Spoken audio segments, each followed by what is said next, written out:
What do we think about Lakers Suns heading into game number 3?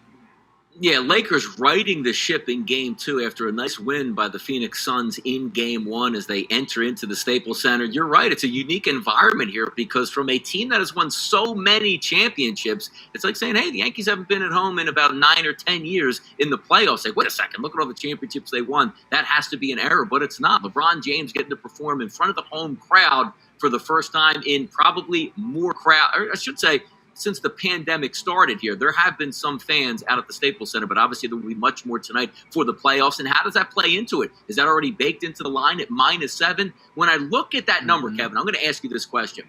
First thing that comes to mind for me is, do I think the Lakers are going to win? Yes, they're 7-point favorites. They should win this game.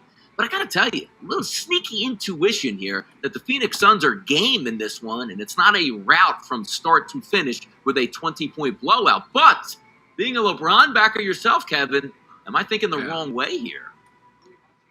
No, I don't think you are. So this is the difficult thing with everything surrounding this series, because the Lakers this year have simply just not been good against the number at home.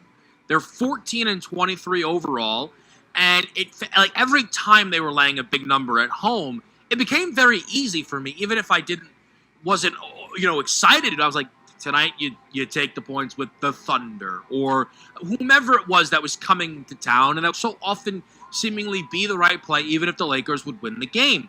We've got a Phoenix team that's 6-2 against the number, and straight up, by the way, as a road underdog on the season. And I agree with you. I think they are game.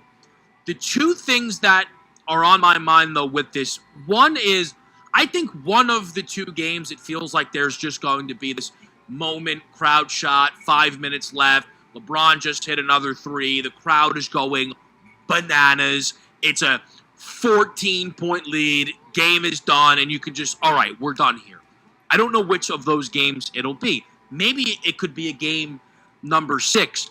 The biggest thing, though, Donnie, and I ultimately agree with you, I would take the 7 points with Phoenix. I just think with what we've seen from both teams this year, that feels like the right play.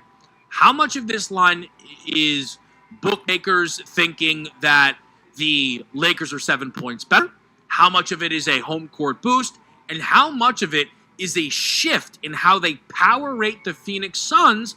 Because Chris Paul probably can't play more than 25 minutes, and when he's out there, isn't giving them anywhere near a 100% level that Chris Paul would typically be giving his team.